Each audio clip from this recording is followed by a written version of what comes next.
Je ne sais pas si vous m'entendez bien. Ça va? Donc merci pour cette invitation pour cette deuxième année. Euh, donc oui, l'idée est peut-être de vous développer un peu plus certains des constats du CGLPL dans le cadre des visites, mais aussi des saisines qu'il reçoit. Alors, l'idée est de vous faire peut-être une, euh, une idée du parcours que fait la personne privée de liberté à l'arrivée en détention et de vous projeter un peu dans cette arrivée. L'arrivée en détention d'une personne. C'est ce que je dis souvent, c'est essayer de s'imaginer, nous, à l'arrivée dans un pays étranger dont on ne maîtrise pas un mot de la langue. Voilà, moi, me concernant, je retiens de ces moments quand ça a pu m'arriver. J'ai je me souviens d'une fatigue intense après les premiers jours, une forme d'hostilité aussi qui survient à l'arrivée, peut-être une hostilité due à l'inconnu, et cette hostilité qui s'estompe peu à peu. Mais dans la prison, c'est quand même enfin, le parallèle avec la prison ne va pas complètement parce que la prison est en plus hostile par principe.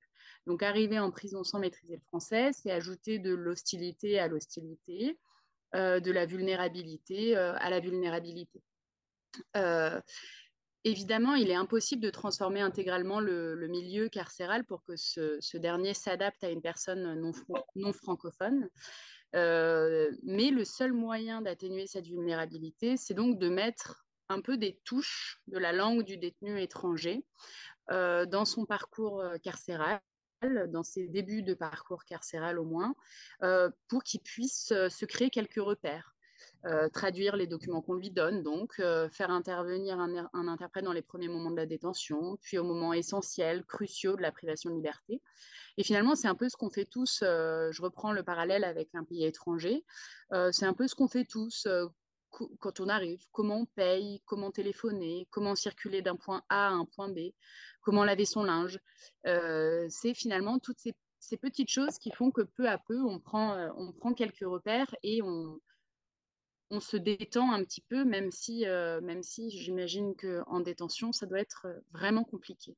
Euh, En tout cas, ce qu'on voit, c'est que à l'arrivée en prison, la recherche de toutes ces informations pour une personne qui ne parle pas la langue française, c'est très compliqué et en réalité, elles n'ont pas forcément les moyens de trouver les infos par elles-mêmes. Donc c'est tout apprendre sans savoir comment et dans un climat qui ne permet pas de demander de l'aide sereinement. Toutes ces nouvelles règles, elles sont pour la plupart inscrites dans un livret arrivant remis à chaque personne entrant en détention. Nous, ce que le CGLPL constate, c'est que même si aujourd'hui ce livret est traduit dans 6 langues, dans les 6 langues onusiennes, euh, c'est pas suffisant. C'est pas suffisant pour plein de personnes qui ne parlent pas l'une de ces 6 langues. Et surtout, on a encore quelques petites maisons d'arrêt dans lesquelles le livret peut être disponible qu'en français ou en anglais. Sachant qu'il y a un livret arrivant qui est créé aujourd'hui par l'administration pénitentiaire qui est assez bien diffusé et qui est du coup dans ces 6 langues onusiennes. Mais en parallèle, chaque établissement a son petit règlement intérieur, son petit livret arrivant, souvent voilà, sur des feuilles un peu photocopiées. Et les traductions sont extrêmement euh, lacunaires, voire inexistantes dans plusieurs établissements, encore aujourd'hui. Donc, pour être concret, une personne à l'arrivée, elle est immédiatement confrontée à des personnes qui ne parlent pas sa langue et qui lui font faire aussi des choses qu'elle n'a pas nécessairement faites auparavant. Euh, L'interprète, il est généralement absent pour une simple mise à l'écrou. Donc voilà, la personne arrive, on lui demande son nom. Première question, tu parles français? Oui, non. Quelle langue? T'es de quelle origine? Euh, et ça marche par mime. Il y a des mimes du personnel, des mots lâchés ici et là en anglais, si l'un des agents parle un peu l'anglais. Voilà, on essaye de se faire comprendre pour que la personne nouvellement arrivée, déjà, lâche toutes ses affaires à la fouille. Donc, c'est un acte quand même déjà un peu particulier hein, de devoir donner toutes ses affaires, ses papiers, son argent, sa carte de crédit. Euh, Elle doit accepter de se faire prendre en photo. Et puis, elle doit quand même accepter de se mettre nue intégralement pour la fouille à nu. Ce qui est quand même déjà une pratique dont la dignité est vraiment remise en question, mais on imagine voilà, l'arrivée dans un milieu hostile sans parler la langue et la consigne, c'est de se mettre nu. Donc voilà, une des premières consignes en tout cas, c'est de se mettre nu. Euh, Par ailleurs, donc ça, c'est vraiment une question qui se pose de comment rendre l'arrivée dans un lieu de privation de liberté un peu plus digne pour les personnes qui ne parlent pas la langue française et qui ne connaissent pas le milieu.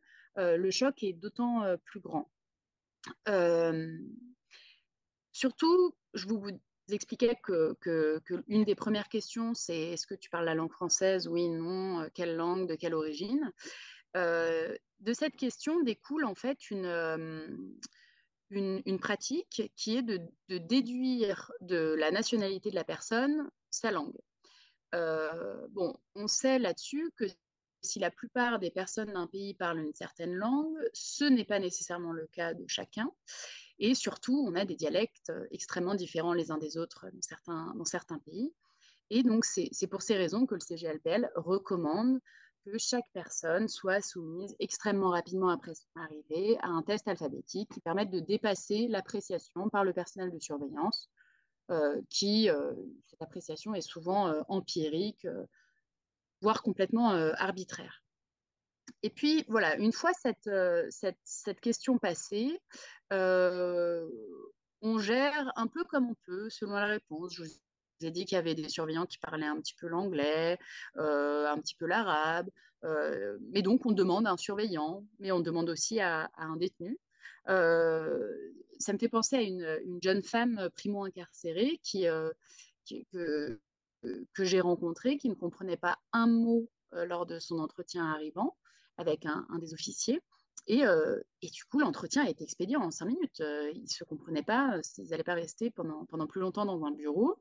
Et donc, l'officier a fait le choix de la placer dans une cellule arrivante avec une détenue de la même nationalité qu'elle, mais une détenue condamnée, condamnée pour des faits lourds. Et donc, il lui a été demandé de dormir dans cette cellule pour la nuit avec elle, euh, histoire de lui expliquer un peu comment la détention marche, les règles de la détention. Et je me souviens de cette femme qui était tétanisée après cette nuit passée avec une autre condamnée, une autre condamnée. Elle avait eu peur de se faire tuer, elle avait peur de plein de choses. Elle ne savait pas où elle était, quoi, en fait. Hein. Enfin, elle savait où elle était, mais elle ne savait pas bien comment ça allait marcher, si elle allait rester en vie. Et donc voilà, ça aurait pu être évité simplement par ne serait-ce qu'un un appel téléphonique à une plateforme à ISM, comme nous on fait pour des entretiens avec des personnes des personnes qui ne parlent pas le français, on appelle ISM, et les établissements n'ont absolument pas ce réflexe. Encore il y a 2 semaines, on était dans un établissement, ça ne leur arrivait pas, jamais, ça ne leur était jamais arrivé d'appeler ISM, euh, ce qui est quand même assez perturbant pour nous. Euh, et donc voilà, donc ça c'est le problème des entretiens arrivants et des premiers entretiens. Et puis, en parallèle de ces entretiens qui se passent, qui ne permettent pas en fait à la personne de comprendre où elle est, on distribue des documents écrits, plein de documents écrits, des formulaires, beaucoup de formulaires. La prison est pleine de formulaires.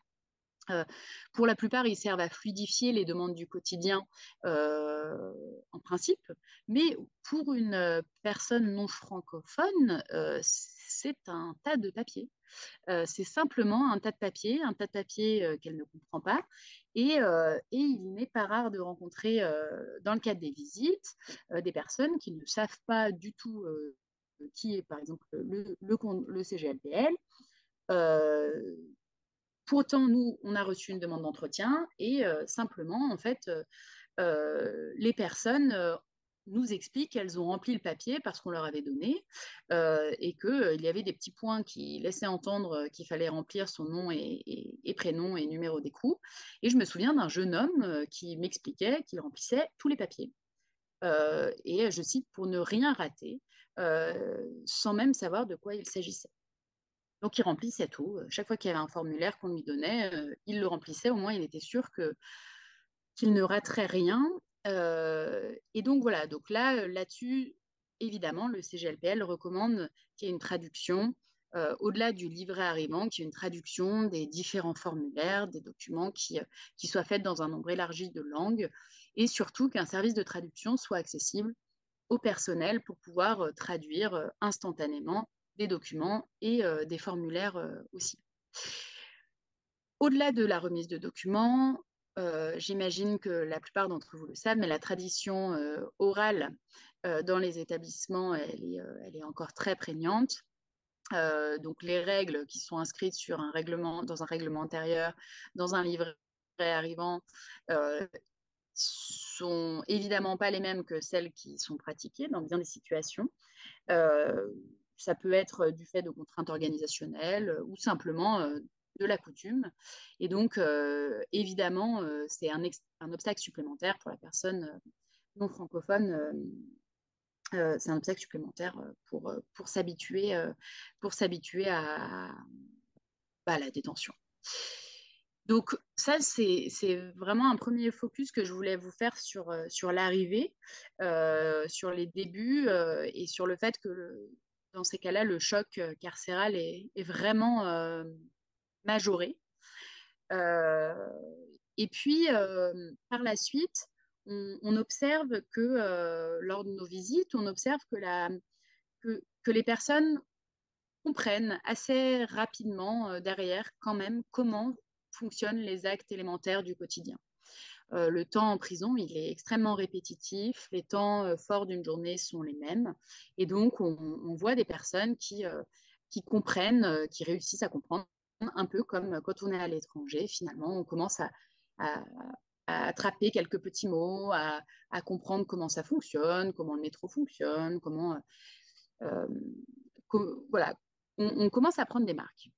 Et donc, ces personnes commencent à prendre des marques et donc les besoins en interprétariat, en principe, se font moins sentir. Euh, mais on note dans ces cas-là une suradaptation des personnes non francophones, mais ça peut être aussi des personnes sourdes ou muettes à leur situation.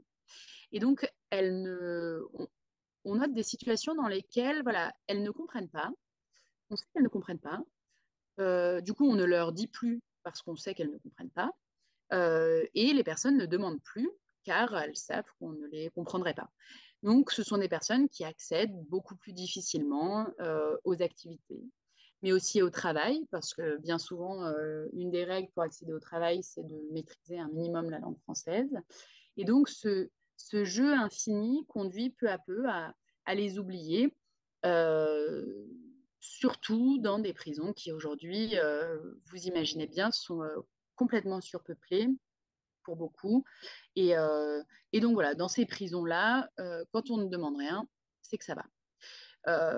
Sur cette question, le CGLPL a rencontré un détenu, un détenu sourd et muet, et on a sorti un rapport de vérification sur place. Et donc, ce monsieur qui s'appelle Monsieur Chouette euh, était il me semble, à Fresnes ou à Fleury. Lors de la visite, les contrôleurs l'ont rencontré et surtout, tous les surveillants expliquaient à quel point, et la direction, à quel point ce monsieur était formidable, Notamment, il s'écartait pour laisser passer, il se mettait contre le mur pour laisser passer les surveillants, pour laisser passer les détenus. Donc, comme si vraiment, voilà, il y avait eu cette forme de déférence, il laissait passer. Et en fait, accompagné d'interprètes, les contrôleurs se sont évidemment longuement entretenus avec lui et se sont rendus compte qu'en fait, il était complètement mort de trouille et que lui, sa manière de se mettre contre le mur, notamment, c'était pas du tout pour laisser passer, mais c'était pour n'avoir personne derrière lui, pour être sûr de voir euh, tout autour de lui. Et donc, c'était absolument pas un signe de déférence, mais beaucoup plus un signe de protection. Et donc ça, c'est un point qui, moi, m'a marqué. Moi, m'a marqué, voilà. Euh, sur l'ensemble de ces points, le CGLPL s'interroge sur les effets du numérique en détention. Donc aujourd'hui, le numérique en détention, l'idée c'est que chaque cellule soit équipée de tablettes numériques qui pourraient être accessibles en plusieurs langues. Euh, c'est testé dans plusieurs établissements et apparemment, ça aurait vocation à se généraliser.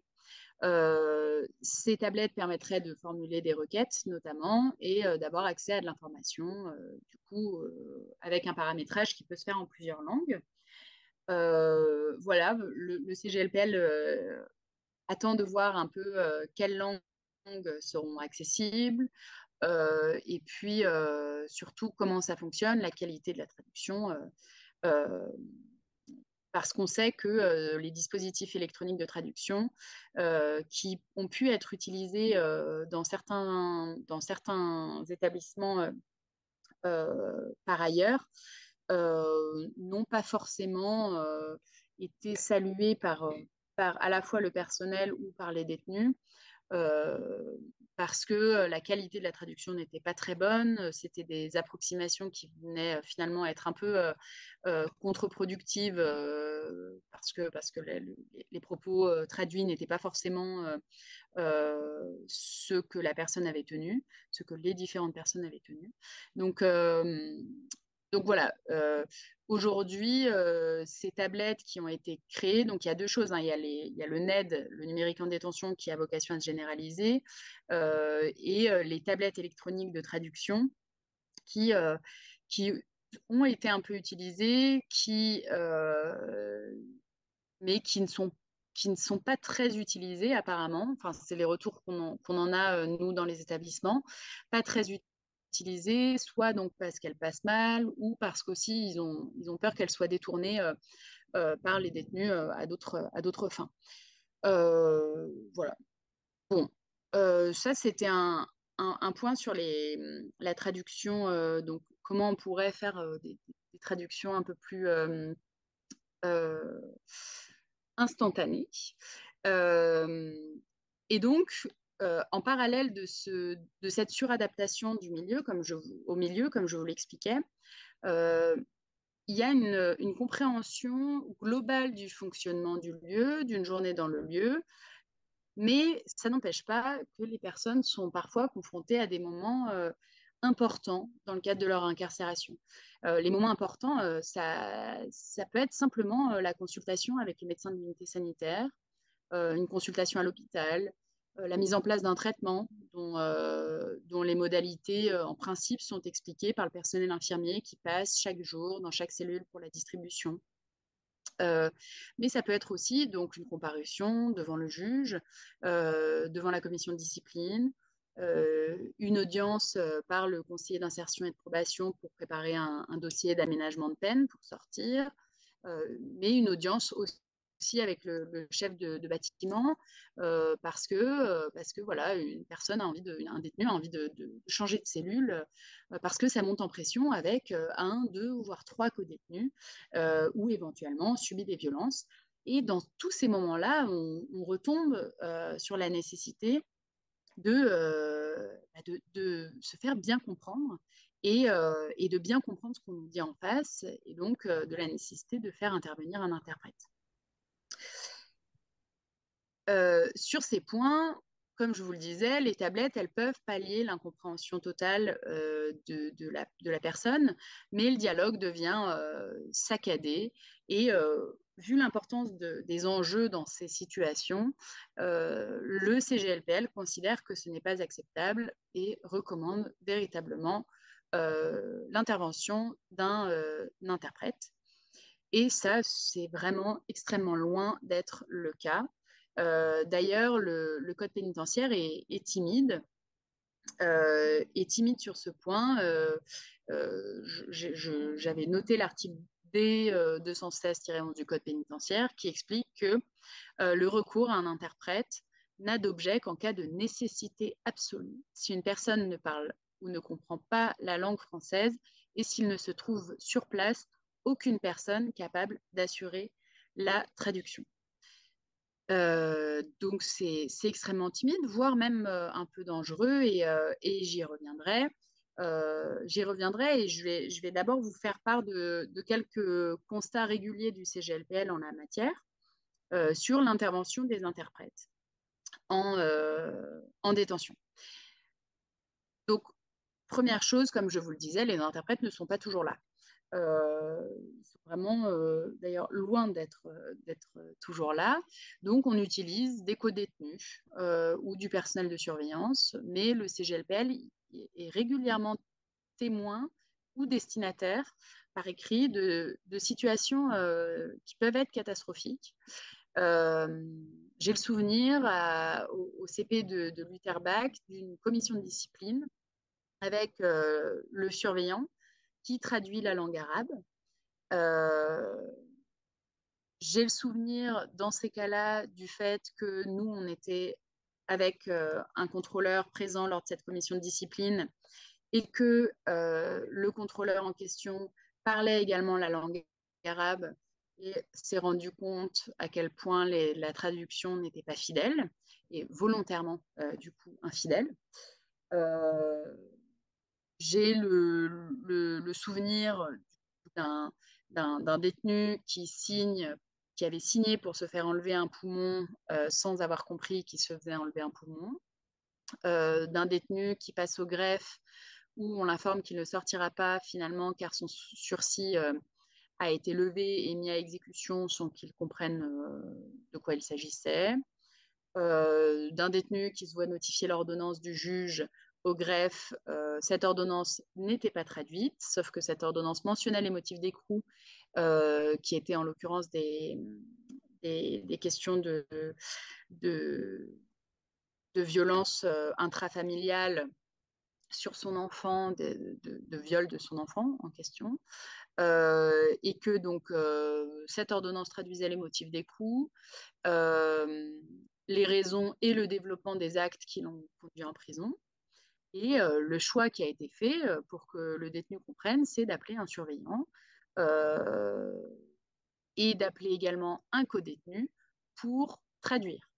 Dans ces cas-là, deux problèmes. Un, on ne sait pas bien s'il traduit bien. Et deux, le co-détenu en question a connaissance de l'acte délictueux, en l'occurrence criminel même, et derrière peut faire pression en le divulguant en détention. Et quand on sait à quel point la pression et les violences peuvent être grandes à l'égard de ces personnes accusées ou condamnées pour ce type d'acte, ça peut être vraiment dangereux pour la personne, pour le détenu en question. Donc pour toutes ces raisons, encore une fois, il est essentiel que les lieux de privation de liberté concluent des conventions avec des services d'interprétariat. Mais au-delà du fait de l'absence totale d'interprètes, on note donc que les interprètes ne sont pas physiquement là, et c'est ce que je vous disais, au moins par téléphone, ce serait déjà pas mal. Mais,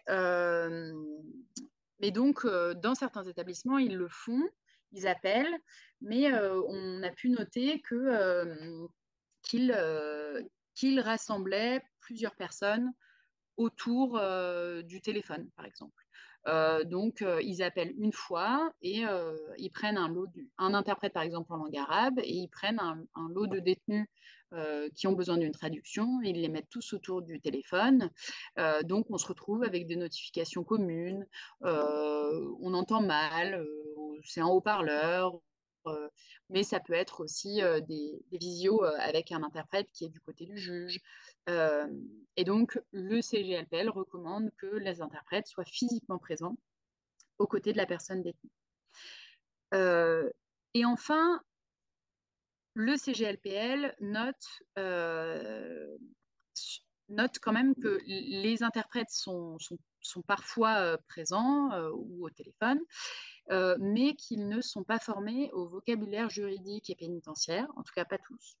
Or, le vocabulaire juridique est essentiel sur ces points parce qu'une traduction approximative, pas complètement fidèle ou même vulgarisée, peut véritablement changer le sens de la mesure prise à l'encontre d'une personne détenue.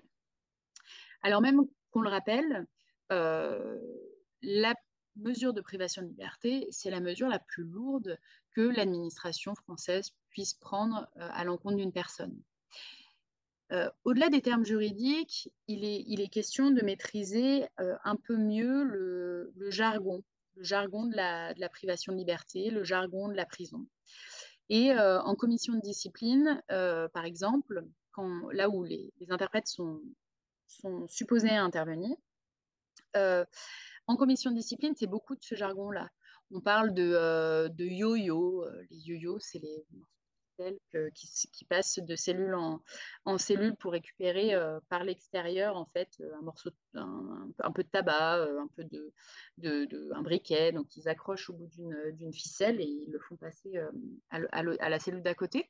Et donc voilà, donc les yo-yo quand ils servent aussi à faire passer de la drogue. Donc voilà, c'est des choses du vocabulaire qui est beaucoup entendu en commission de discipline. Donc des yo-yo, ça peut être des bons de cantine, des comptes nominatifs. Tous ces termes ne sont pas maîtrisés forcément par les interprètes. Et l'absence de maîtrise et de traduction de ce genre de termes prive en réalité des faits le dialogue et rend parfois impossible la compréhension par la personne détenue, mais aussi par la direction en fait, hein, qui siège en commission de discipline. Et alors même que derrière, la sanction, elle peut être assez importante parce que ça peut être plusieurs jours, voire semaines, euh, au quartier disciplinaire, qui est quand même un lieu qu'on aimerait éviter. En tout cas, il est nécessaire que la personne ait pu se défendre avec les bonnes armes. Euh, donc sur ce point, le CGLPL a pensé bon aussi dans son avis interprétariat de rappeler la nécessité que les interprètes qui interviennent soient formés et agréés. On sait que les procédures d'agrément sont laborieuses et que les critères sont parfois un peu flous, mais, mais le CGLPL constate que les traductions manquent parfois de qualité, également lors de certaines audiences judiciaires, et ce qui entrave quand même vraiment les droits de la défense. Et sur ce point, j'ai le souvenir, alors j'étais pas allée rencontrer Monsieur Chouette en détention, mais par contre j'avais vu son procès derrière, et j'étais accompagnée d'une de mes collègues qui avait été le rencontrer en détention et qui m'expliquait que lors de son procès, enfin, que en fait, elles avaient été accompagnées, je crois que c'était à Fleury, elles avaient été accompagnées du coup d'un interprète. Euh, et lors de cette première rencontre avec lui incarcéré, euh, elle l'avait trouvé brillant. Brillant, très fin, très particulièrement, enfin, qui avait une analyse très fine de la situation. Et, euh, et elle m'expliquait que bah, quelques mois plus tard, lors de son procès auquel j'ai assisté, un interprète était bien présent, mais c'était pas le même, et que elle, elle, la manière de traduire les propos, c'était un peu plus saccadé, c'était un peu plus approximatif, et c'était moins fluide, Et en fait, derrière, du coup, ce monsieur chouette avait paru, lui avait paru en tout cas, beaucoup moins brillant, voire même un peu benet, presque un peu retardé. Et c'est une vraie question qu'elle avait posée, enfin qu'elle s'était posée et qu'elle m'avait posée en me disant, mais c'est quand même un problème, quoi, parce que les effets de la traduction sont bien plus larges que le simple sens des mots, mais donnent une image de la personne. Et c'est quand même dommage parce que c'était en l'occurrence son procès. Et donc voilà, elle se posait la question de la qualité de l'interprétariat dans ce moment. Et, euh, et, et donc sur ce point, sur la qualité de l'interprétariat, le CGLPL recommande que voilà, les compétences, expériences et profils des interprètes soient toujours vérifiés. Euh, et, euh, et voilà. Et donc, je crois que j'en ai fini avec l'ensemble des constats du CGLPL en la matière.